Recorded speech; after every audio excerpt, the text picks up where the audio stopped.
Hi, everyone. I'm Cynthia Miller-Idris. I'm a professor at American University, where I run the Polarization and Extremism Research and Innovation Lab, or PERIL. I'm delighted to host and moderate this exciting book launch today for a discussion of the new Stanford University Press book, Women as War Criminals, Gender, Agency, and Justice. A couple of housekeeping issues. The event is being recorded. Audio will remain muted for the duration of the event, and closed captioning is available.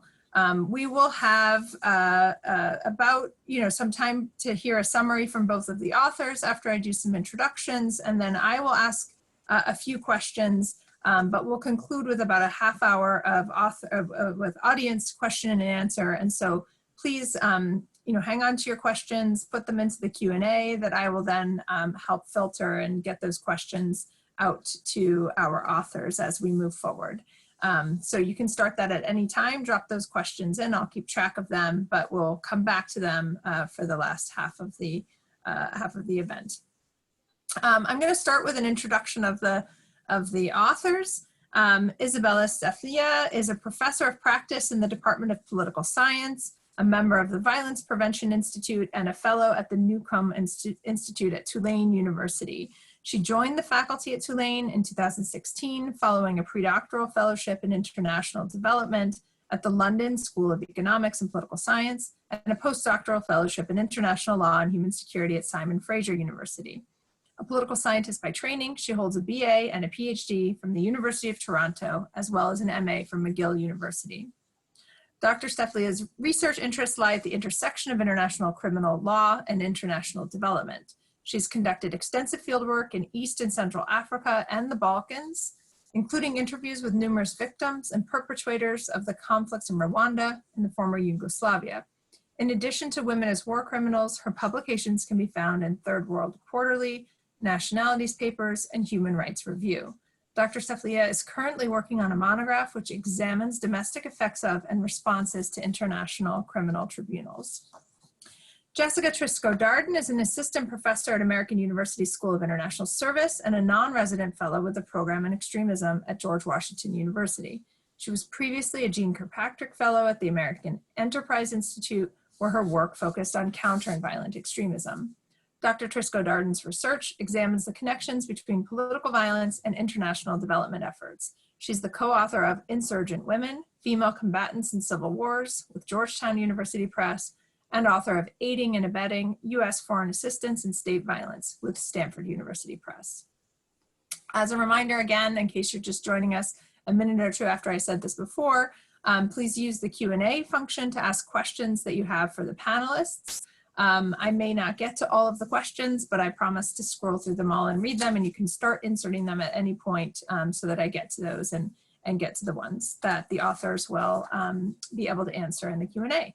So I'm going to turn it over now to our authors. Isabella is going to sum up cases 1 and 2, and then Jessica cases 3 and 4, and I'll lead some discussion, including some of my thoughts on the book.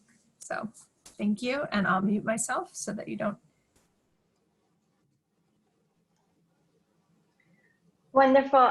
Thank you, Cynthia, and it's a pleasure to be here with everyone. So as Cynthia mentioned, I am going to summarize our first and second case studies, the first one being Biljana Plavšić, or the case of the president, and the second one being Pauline Mira-Mashuhuko, or the case of the minister. So Biljana Plavšić was a co-president of Republika Srpska in Bosnia and Herzegovina, so the Serb Republic in Bosnia and Herzegovina. And she was the only woman indicted by the tribunal for the former Yugoslavia. Out of 161 indictees, she was the only one. So she was indicted on 9 different counts. She first pled not guilty, then she pled guilty to 1 count, crimes against humanity, and was sentenced to 11 years in prison minus 245 days, which she had already served in prison, but then actually ended up only serving 2/3 of her sentence, so 6 years. And this is drastically different than male defendants at the ICTY, the Tribunal for Former Yugoslavia. For example, her co-president, Radovan Karadzic, was given a 40-year sentence, which was then increased to a life sentence. And just to give you a little bit of a summary of who Biljana Plavšić was before she became this politician. She is a biologist by training. She has a PhD in biology. She comes from an academic family. She is a Fulbright scholar. She definitely had an established career before she decided to join politics and ended up being part of this conflict in Bosnia and Herzegovina. Her performance at her trial at the tribunal was very different from her performance in her own memoirs, which she wrote while in prison. And this is what we contrast in the book.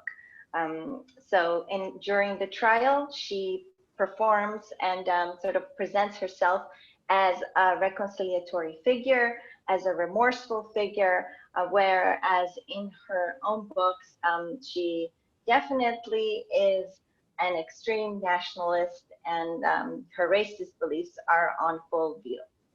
Okay, so moving on to the case of the minister, Pauline Nyiramashuhuko.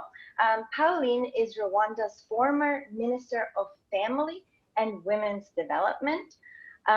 She is the only woman tried for rape as genocide and found guilty of rape as genocide. And this took place at the International Criminal Tribunal for Rwanda, so ICTR. And so a little bit about Nyiramashuko's trial. She pleaded not guilty, and she was tried as part of a group trial where she was the only woman. The trial was referred to as the Butare Six, the group of six. While she pleaded not guilty, she was found guilty. She is serving a life sentence that was reduced a little bit later on for technicalities, and she's serving the sentence in Senegal. Just a brief summary of her pre-political life. She was a social worker that comes from a humble family, but climbed the social ladder very quickly, went to law school, became friends with the wife of the former President Habyarimana. And that's how she also became the Minister of Family and Women's Development in Rwanda. Great. So as Isabella mentioned, we examine these 4 cases, legal cases in our book. And the first 2, which Isabella just described, are very straightforward. They are women who were charged with war crimes and crimes against humanity, who were tried in international courts that were designed for this purpose. The second 2 cases which we examine, the soldier and the student, are a little bit different. So our third case is that of Lindy England, whom you may know from the Abu Ghraib scandal. So Lindy faced 2 separate court-martials, so in the US military justice system, for abusing Iraqi detainees at Abu Ghraib. She was one of 3 women who faced charges in the context of the Abu Ghraib scandal, but she was one of only 2 women who went to a court-martial alongside several male perpetrators. So Lindy's first court-martial ended up in what we would consider a mistrial. The judge dismissed the case over conflicting testimony about whether or not Lindy fully understood her role in the crimes. A second court-martial was raised, where Lindy England changed her plea from guilty. She had initially pled guilty to 7 counts to not guilty. And during the course of that court-martial, she had other individuals who had been found guilty of the abuse testify against her. She was ultimately sentenced to about 3.5 years in the naval brig, so in a military prison, and that sentence was reduced to about half that time for good behavior. Her case is really interesting because it's one of the few examples of military women being held to account for crimes perpetrated during the conduct of war. And England contrasts, I think, very nicely to some of our more heroic narratives about women in warfare. She was from a small town. She lives in a small town in West Virginia still. She grew up in a trailer park. She enlisted in the Army Reserves while she was in high school, rather. She had kind of a very troubled personal life and eventually saw herself activated for deployment to Iraq in 2003 following the invasion of Iraq. In contrast, our fourth case, the student, follows a very similar narrative. It's a young woman who found herself wrapped up in alleged war crimes in the Middle East. But in the case of the student, Huda Muthana, we saw a 20-year-old who dropped out of college at the University of Alabama, Birmingham, to travel to Turkey voluntarily and be smuggled across the Turkish border into Syria. Her legal case is perhaps the most complicated because she has yet to face any legal charges for the actions that she committed, which under the USA Patriot Act would be designated as terrorism. Instead, her family has filed a legal case on her behalf in US District Court in order to sue for her return to the United States. So it's a situation where the family is petitioning the United States government to accept an alleged terrorist who may have been involved in war crimes committed by ISIS to return to US soil to face prosecution. They've argued that as a condition of her return that she will face criminal charges. So the kind of body of cases that we look at are very diverse, but we have interesting points of comparison.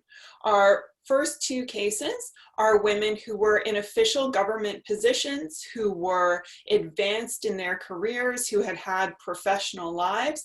And our second two cases are relatively young women, 20 and 21 at the time, who had just kind of begun their adult life when they became involved in war crimes and crimes against humanity. And we spend the remainder of the book assessing kind of points of comparison and contrast and the lessons learned from these cases.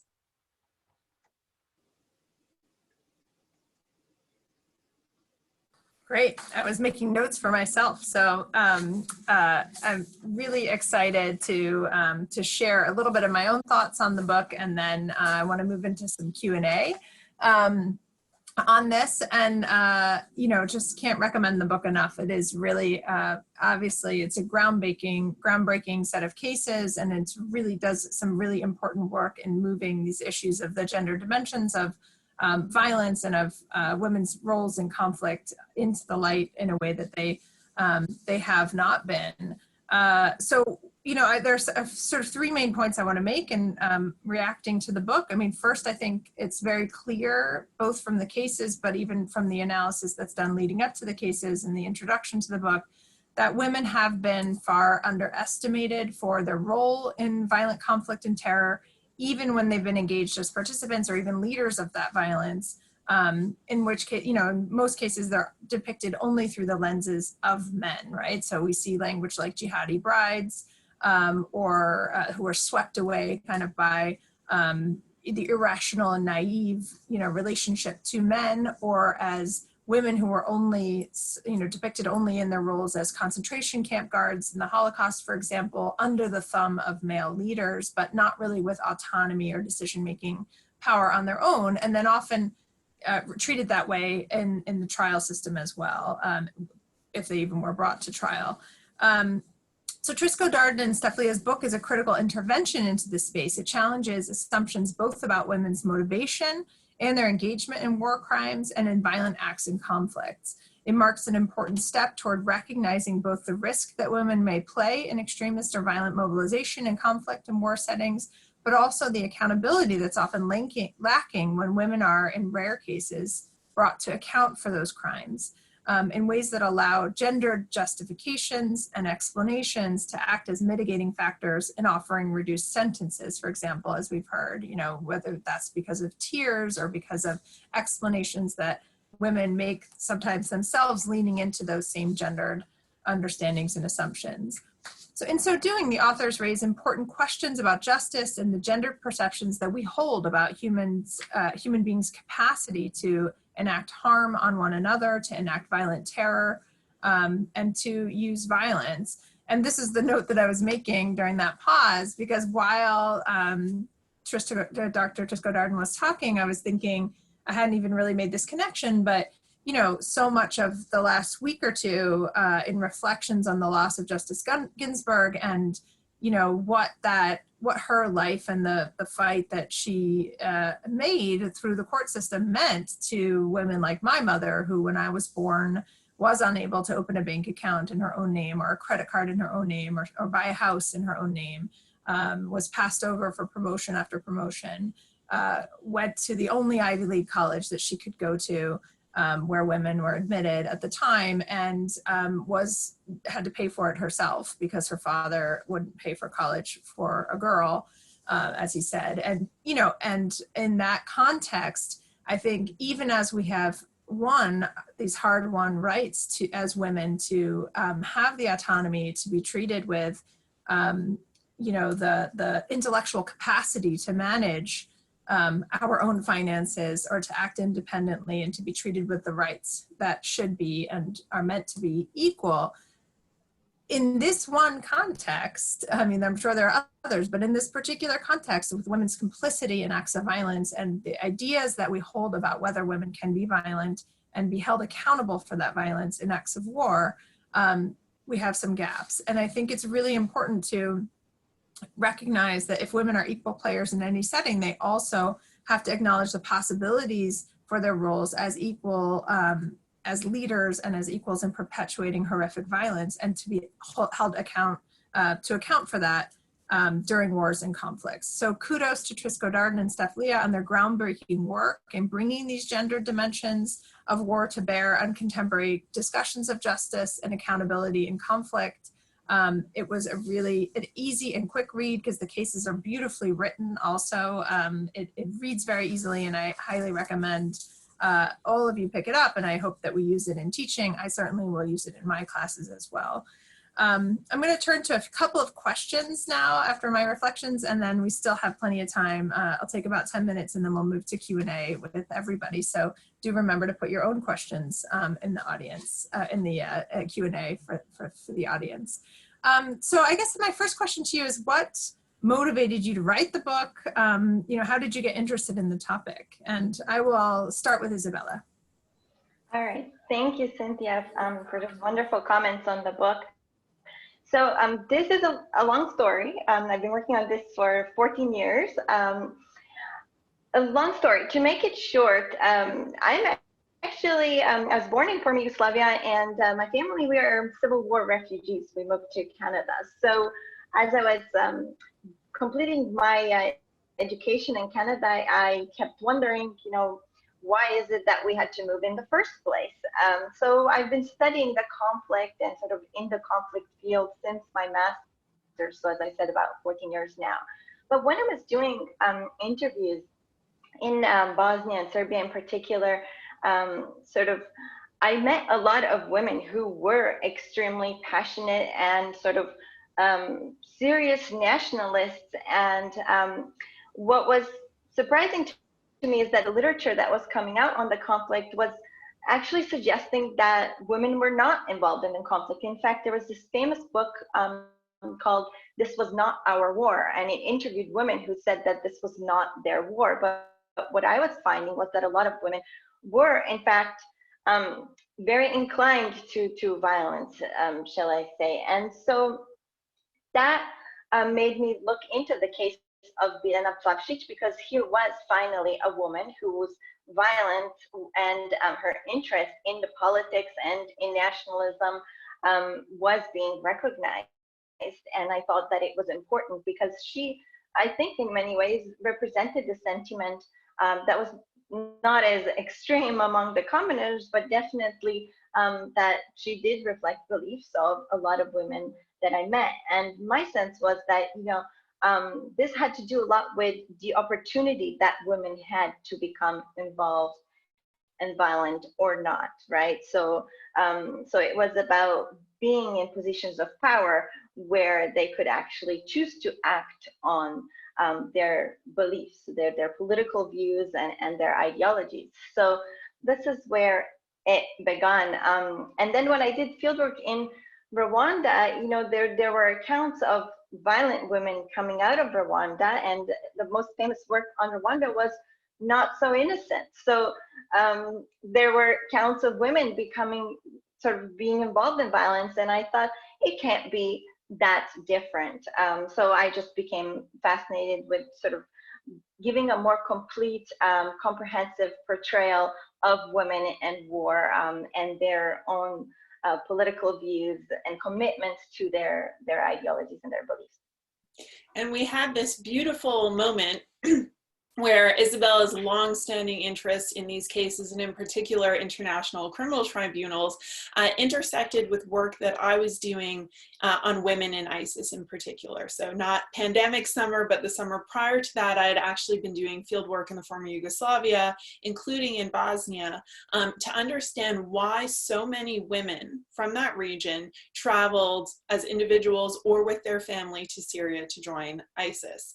And I think understanding some of those motivations requires an understanding of women's former roles in the Bosnian War and in conflicts in Kosovo and elsewhere, but also, the different masculinities that are wrapped up in those conflicts as well. So in this book, we really address kind of constructed notions of womanhood and femininity and how those play into violence. But the flip side too is that those identities are being constructed within cultural contexts that heavily emphasize masculinity as well, and dominant masculinity.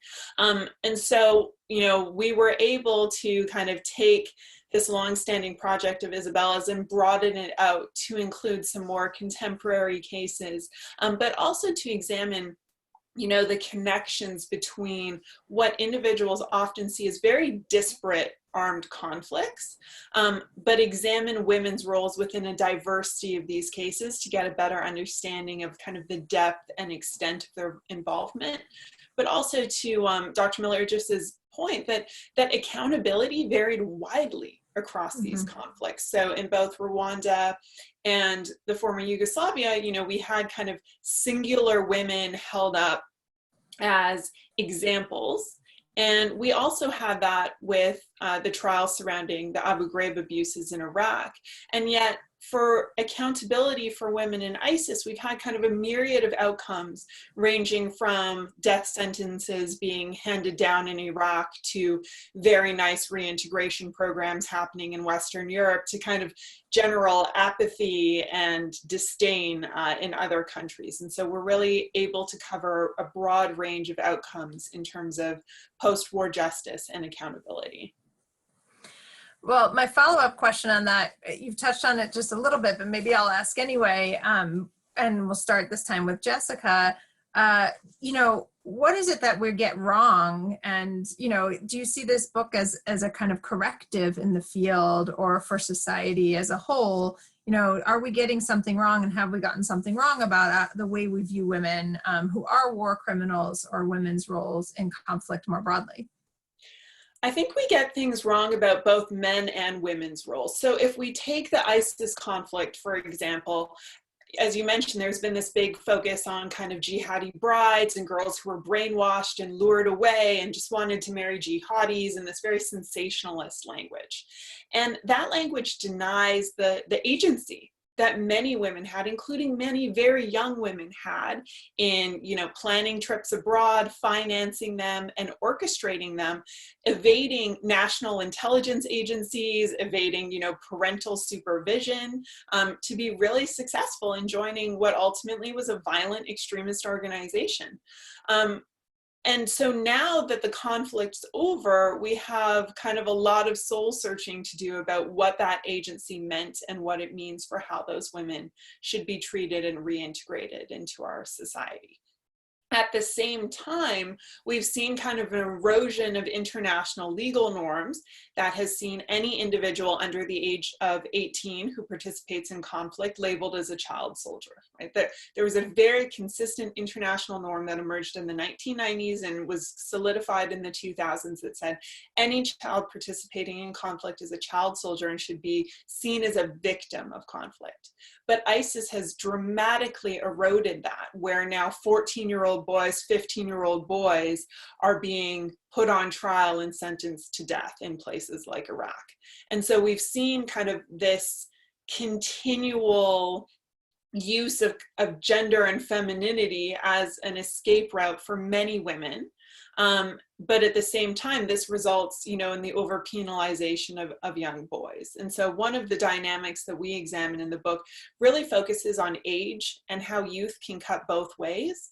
And in particular, when youth intersects with motherhood, right? Because in most cultures, motherhood definitively establishes someone as an adult, right? They're responsible for another human being. And yet, in our cases, we see motherhood being interpreted very, very differently based on the age of the individual and also their socioeconomic background.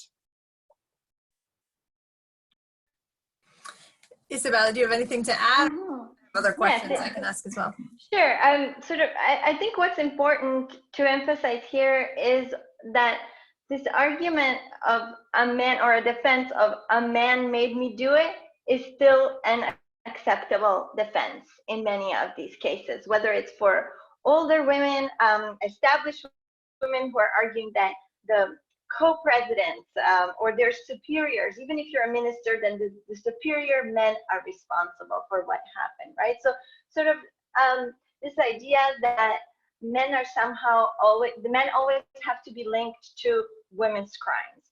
And that is something that I find frustrating, because we're not recognizing their political agency to be strategic political actors, to choose a cause and to be willing to die for it, to not be remorseful, as we find in our cases. We don't have Lindy England apologizing for the crimes that she caused to Iraqis.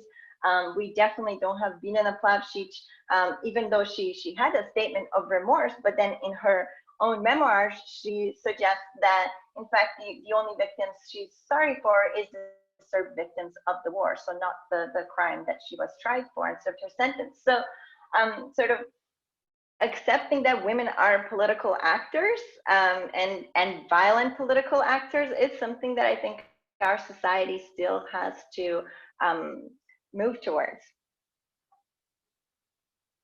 So I'll move to Q&A after one more question, but I can't help getting one more in, which is I'm really curious to hear your thoughts on the law itself as it operates, both in domestic contexts and internationally, because you have looked at the law so much.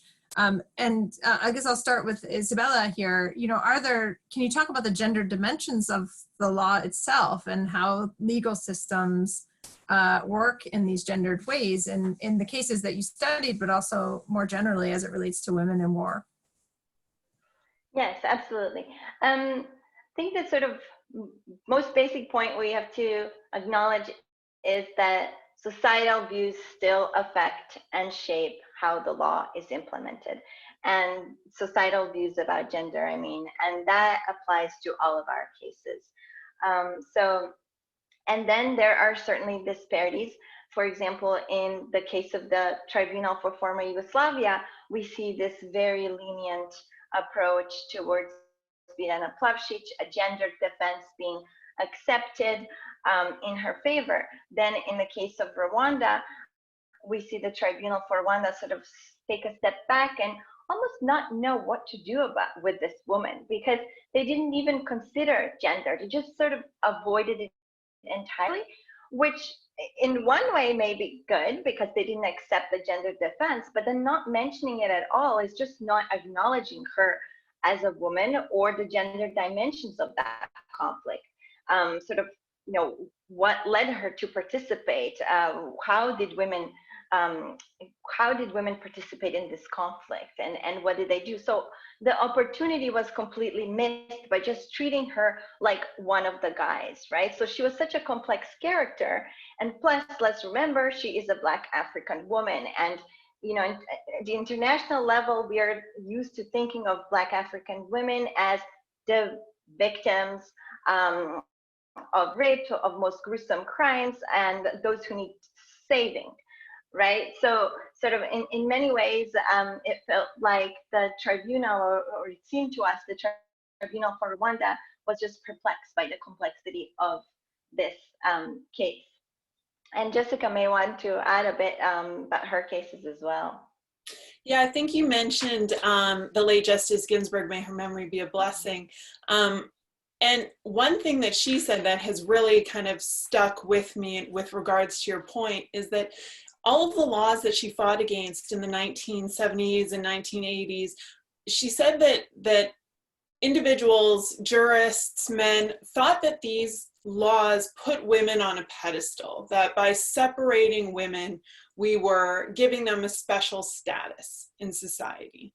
And her position was that it wasn't a pedestal, it was a cage, right? And by having kind of these different approaches, we're failing to acknowledge women's full agency, yes, but we're also failing to have kind of a broad sense of post-war justice. And we see this, you know, in legal systems, particularly the US military justice system, which was explicitly designed by men for men, right? We have roughly 15% of the US Armed Forces who are female. We've had almost no women court-martialed for war crimes or associated cases. Lindy England wasn't court-martialed for war crimes, right? She was court-martialed for abusing detainees, and you know, some kind of technical things about not obeying her commanding officer, etc. But women just haven't been held accountable within that justice system. Her jurors were exclusively male officers who outranked her, came from very different backgrounds, were all commissioned. And so we see kind of great inequities in legal systems that persist, even as the US domestic system has moved towards greater equality. And that is particularly heightened in other legal contexts as well. And so I think by looking both at the international and the domestic and the military justice systems, we get a much broader sense of how these systems kind of constrain and direct the opportunities available to women. So the idea that a man made me do it could work in a US military court because of how that system is structured. But other arguments relating to age or innocence could not work because joining the US military is a voluntary process. And, you know, if you complete basic training and you're able to do all of these things, you can succeed as a soldier. And so there's some sense of, you know, personal accountability versus systemic or structural accountability that has yet to be worked out in many of these systems. Great, thank you. Well, I have other questions if we come back around, but I want to turn to the audience Q&A now, and I will just take them so far in the order in which they've come in, and we'll go one at a time as long as we have time remaining. So the first question says, and I'll read it in its full form. In her article in the International Criminal Law Review, Alette Mullers claims that because women are often left out of social spheres like politics and the military, they see such acts as a way to prove themselves in historically known boys' clubs. Did you research the larger explanations or motives for such acts, and would you agree with Mullers' claim? You can decide who wants to take that one. I'll start quickly and then Isabel can follow up. So I think it really depends on the ideology of the group, right? So in many instances, the ideology of the group whether it's a national military or a terrorist organization, creates the spaces available to women in the manner in which they can participate in that organization. So for instance, in ISIS, despite, you know, some late reports about women taking up arms, women's roles were fairly circumscribed to the domestic sphere, right? Raising children, cooking, all of those traditional domestic tasks, educating sons, preparing them for conflict and for righteous war, but also policing other women. And so it's a similar phenomenon that we also saw, for example, in the Holocaust, where women were placed in control of other women, in part because of cultural norms, you know, regarding men in those spaces. So I think it's hard to say that that dynamic doesn't apply universally, though I would say that it, you know, certainly sounds valid in some contexts. I think that the boys' club dynamic was more relevant to the Lindy England case, where there was a lot of peer pressure and a lot of upending of kind of gender norms and sexual norms within the context of the chaos of Abu Ghraib.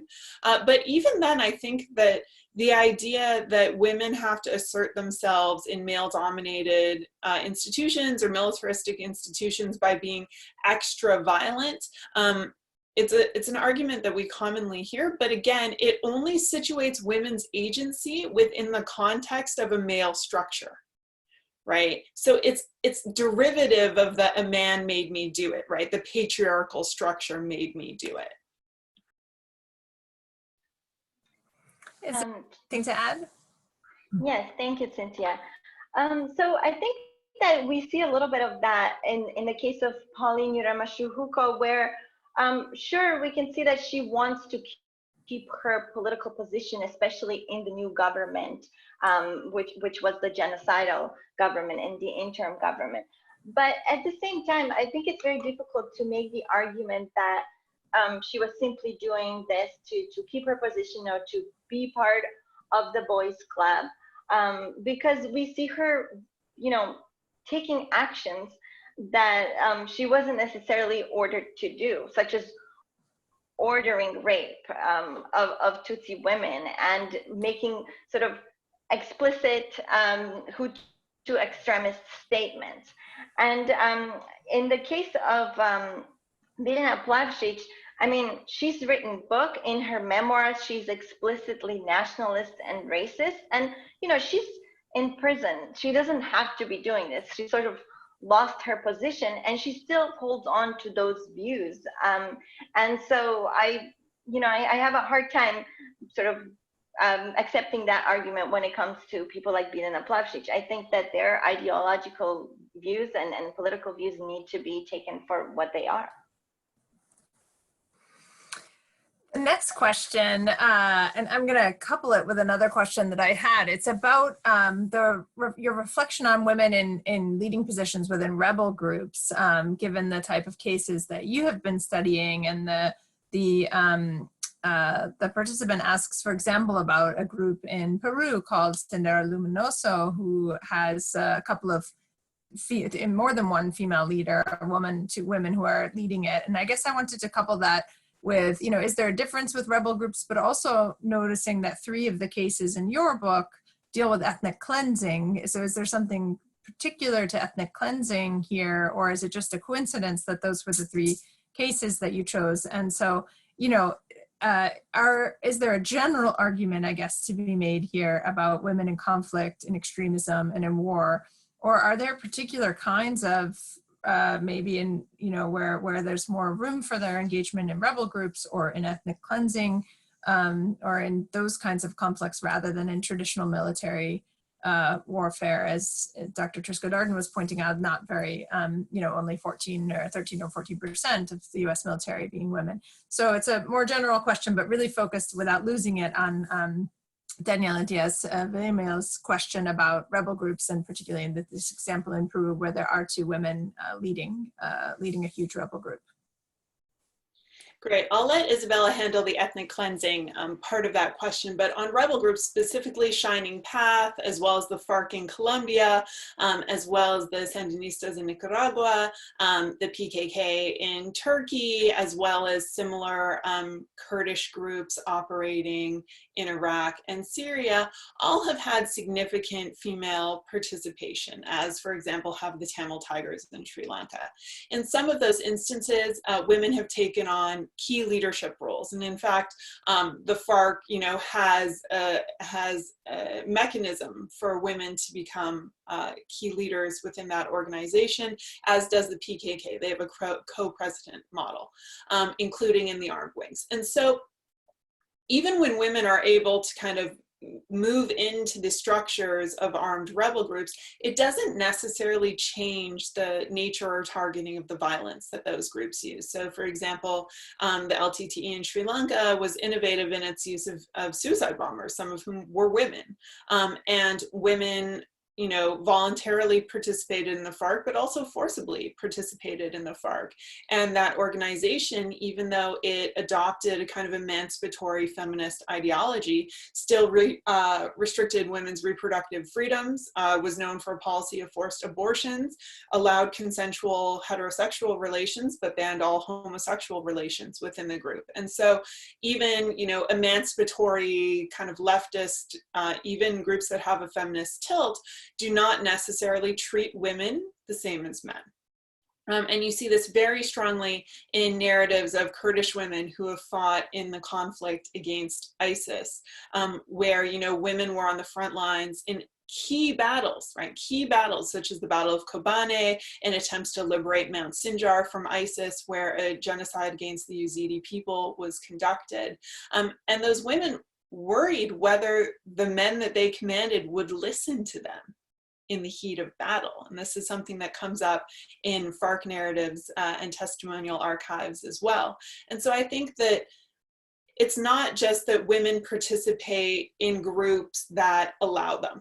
It's not just that women participate in, organizations because they want to be on equal footing with men. Women participate in armed groups even when those armed groups discriminate against women, right? As can be seen in, gender dress codes in the US military today, which regulate Black women's hair and how wide braids can be and all of these ridiculous things.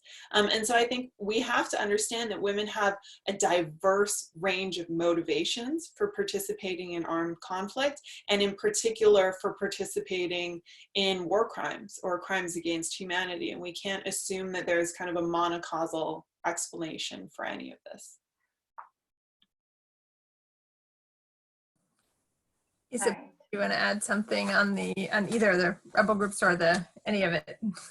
Yes, definitely. I'll add on the ethnic cleansing part. So acts of ethnic cleansing and genocide, these kinds of acts require often a large number of people to participate in the crime, right? So in order to do that, narratives are constructed that fit within that context and that enable that crime to happen. So women are parts of constructing those narratives, and they also end up having a gendered role to play within the narrative. So let me give you the example of Plavshich again. Is she helped construct the genocidal and the ethnic cleansing narrative by arguing as a biologist that Bosnian Muslims or Bosniaks were genetically inferior. And that somehow they have, that they're traitors and that this was something in their genes.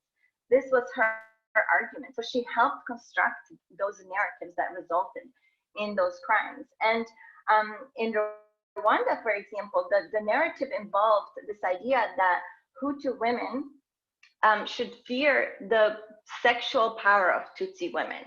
And that somehow Tutsi women are their competition when it comes to marriage, when it comes to social status, when it comes to getting education, right? So, so in this narrative, then Hutu women, commoners, were given the task of enforcing the murder of Tutsi women. So these narratives are really important and we need to look at every single one in order to understand what is the role that women are either constructing as leaders and organizers or participating in. Great, thank you. We have several questions here, so I will move right away to the next question, which is about power and powerlessness of women. And so I'll just read the question. It says, regardless of our gendered perspectives, though, don't you think the overall powerlessness of women in many contexts, even for women who are in power, that power usually depends on their connections with certain men, give the argument, quote, men made me do it, quote, some legitimacy? After all, the consequences, for instance, of refusing orders for a female soldier in the military may not be the same as a male soldier doing the same thing. So I guess the question is, can you comment on issues of power and the context that women find themselves in within the military or other contexts where they may be held to different standards as well in terms of their own autonomy within the context of their male superiors, as they mostly have? And I will let's start with Jessica on that one.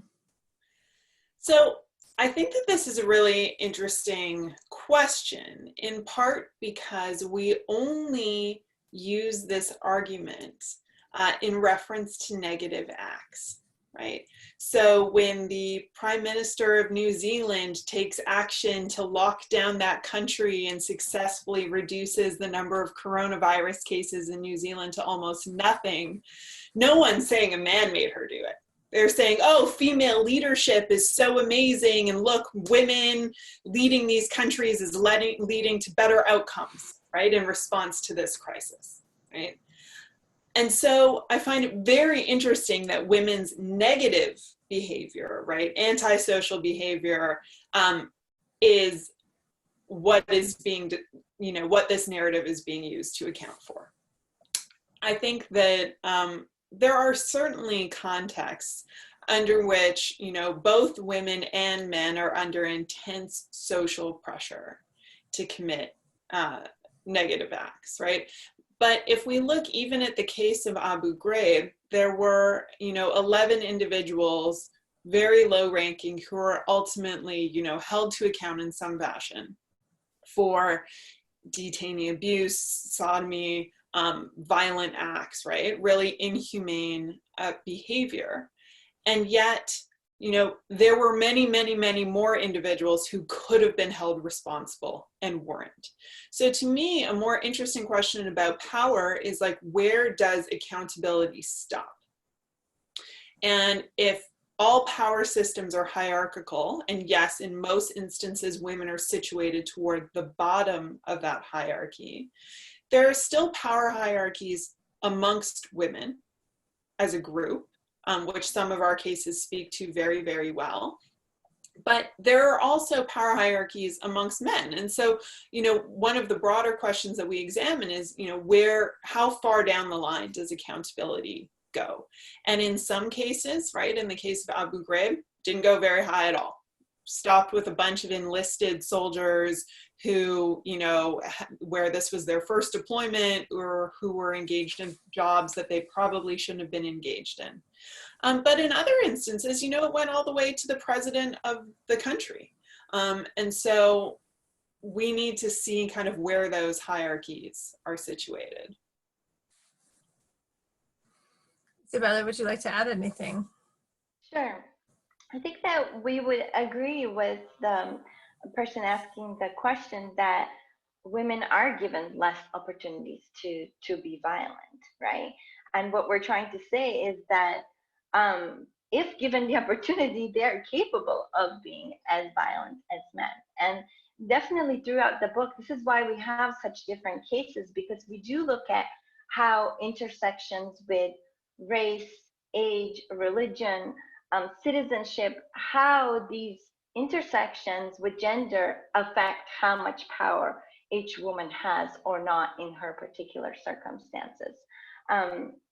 So I would say that, similar like Jessica, we need to sort of look at this often case by case to examine how much power did each individual have in choosing to commit a crime or not. And just to add, I mean, sort of an underlying statement there is that somehow thinking of women as being more peaceful in general is supposed to protect them. Again, putting them on the moral pedestal, going back to notorious RBG, and that somehow that is supposed to protect them if we think of them as more peaceful.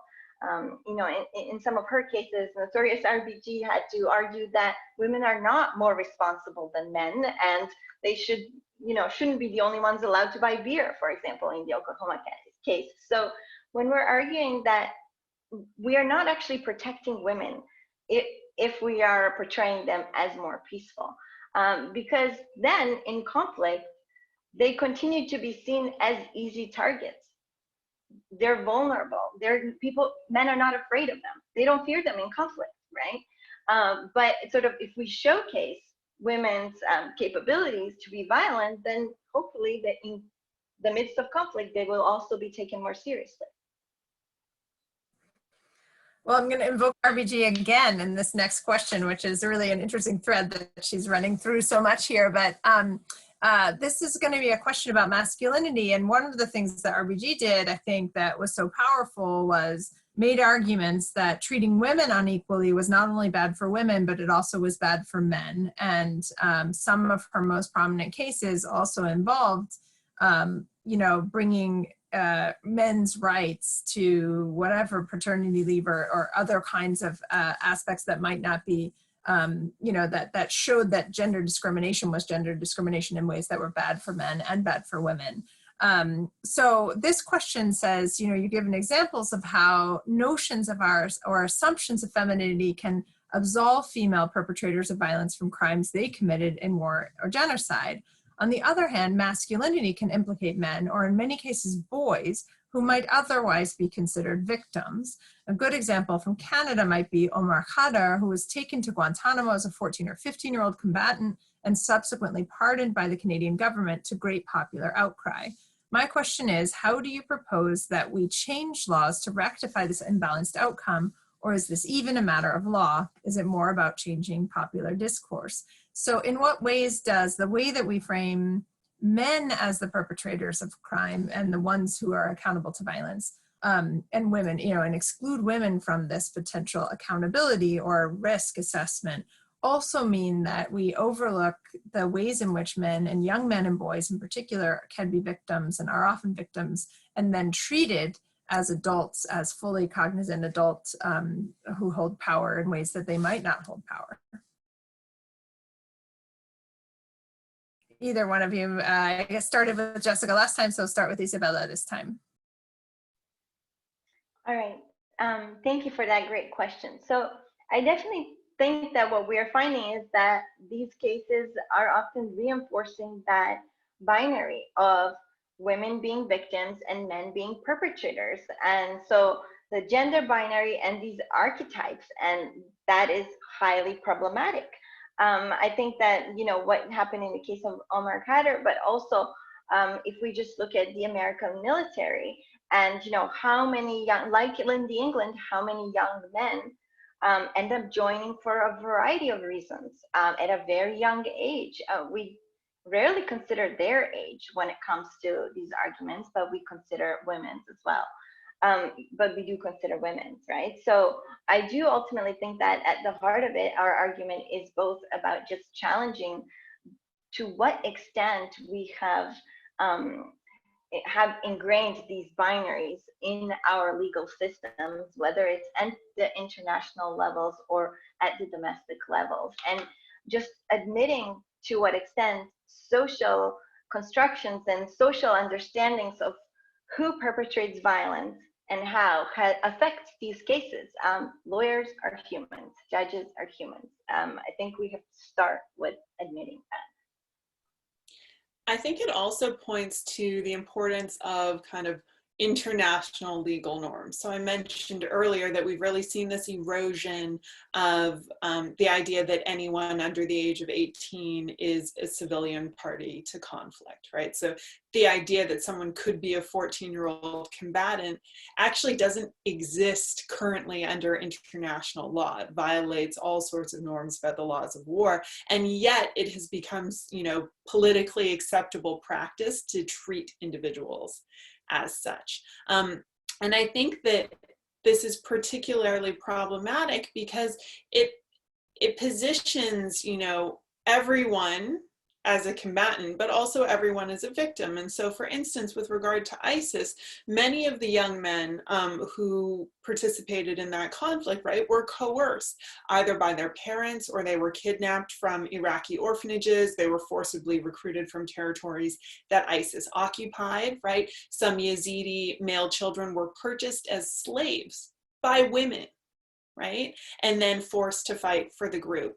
And yet, this narrative is completely missing from all media coverage, which is focused exclusively, right, on women within the group as victims, right, and focused so insignificantly on women's, you know, as victimizers. And the reality is that women victimize both men and women in armed conflict. They victimize boys and girls as well. And so some of the stories that we tell in the book beyond these 4 cases, you know, situate some women as victimizers of young boys and young women, and as perpetrators of sexual violence and extrajudicial executions.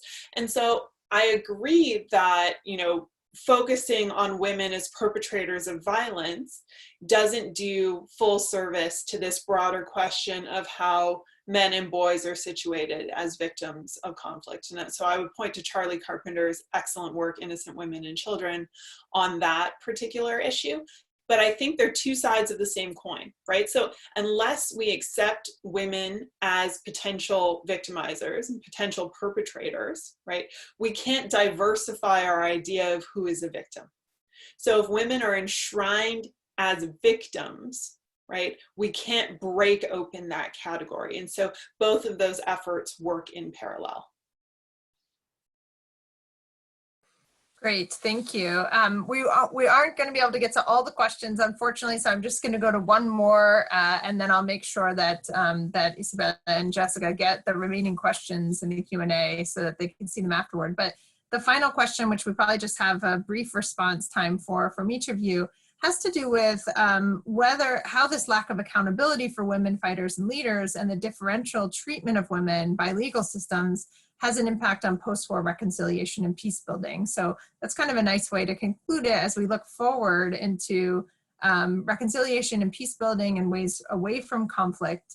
What are the implications of the way that we have treated women, and maybe are there any solutions here? What would you do? Sorry, I will pick, I can't remember which way I went first last time, but I'll go with Dr. Truscodar and Jessica. Yeah, and I'll let Isabella have the concluding words on this topic because it's very near and dear to her heart. I think that this is a now question, right? This is a question that we're living through in this moment, where we have several thousand ISIS women detained in camps in Syria and moving through the Iraqi judicial system, and that need to be repatriated to their home countries. And the question is, you know, what does justice and accountability look like for these women, right? Does it look like a trial in Germany, thousands of miles from their victims? Does it look like a trial in Iraqi courts where they might not have legal representation or due process? And the international community hasn't been able to come up with a consensus answer to this very here and now question.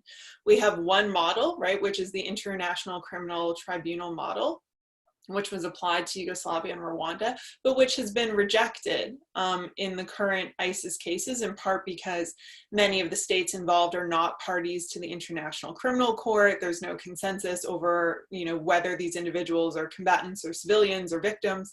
And so I think that, you know, we as citizens of individual countries really need to struggle with what was a very transnational conflict.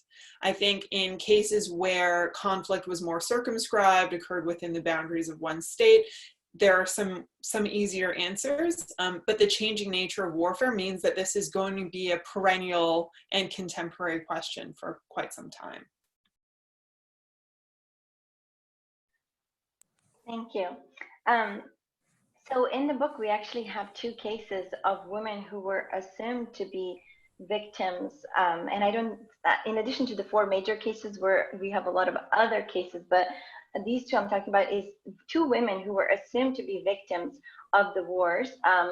One's name is Zola, and she's from former Yugoslavia, and the other one was Beatrice from Rwanda. And they were given refugee status and had been living in the US for a really long time. And then only later it was found out that, in fact, they are accused of serious crimes. And Beatrice was tried in the US, and Zola was flown back to Bosnia for this. So sort of this was huge for those communities that had been violated during the conflicts, right? Where you have the perpetrators moving to the West, living this new life under the guise of being victims and refugees of the war. And so I can only imagine how difficult and frustrating that is for the victims in the home countries who are still trying to deal with the conflict in their own ways, right? So sort of, I think that the point of all of this is that we have to acknowledge just how diverse victims and perpetrators are for the sake of peace building and reconciliation. And we also have to acknowledge that these two categories are also less binary than we make them sound. One individual can be a victim and a perpetrator, right, in different ways. And sort of there's a grayscale there. So often it's a case-by-case basis. And if we're going to get somewhere with peace building and reconciliation, we sort of have to start by recognizing that grayscale and the multiple identities that we as humans have, including us when we're involved in these conflicts. Well, unfortunately, we're out of time, but I want to thank you both, Dr. Jessica Trisco-Darden and Dr. Isabella Sofia, for a wonderful discussion, for a wonderful book. I want to remind the audience that the book is available through Amazon and other online retailers, that there's a 20% discount through Stanford University Press using the code STEFLJA, STEFLJA 20. We hope that you buy the book and read the book and use it in your courses and in your research and in your legal work, hopefully, in ways that will bring about change in both risk assessments and accountability. I will turn it back over to Jessica and Isabella for a final word, but thank you all for such robust attendance and for listening. Thank you all for posing such interesting questions and from joining us all over the globe, and we're really grateful for this opportunity. And I will reiterate that I really appreciated this opportunity to engage with all of you, and thank you, Cynthia, for doing such a wonderful job as the moderator. Anytime. Have a nice rest of your day, everyone, and stay safe.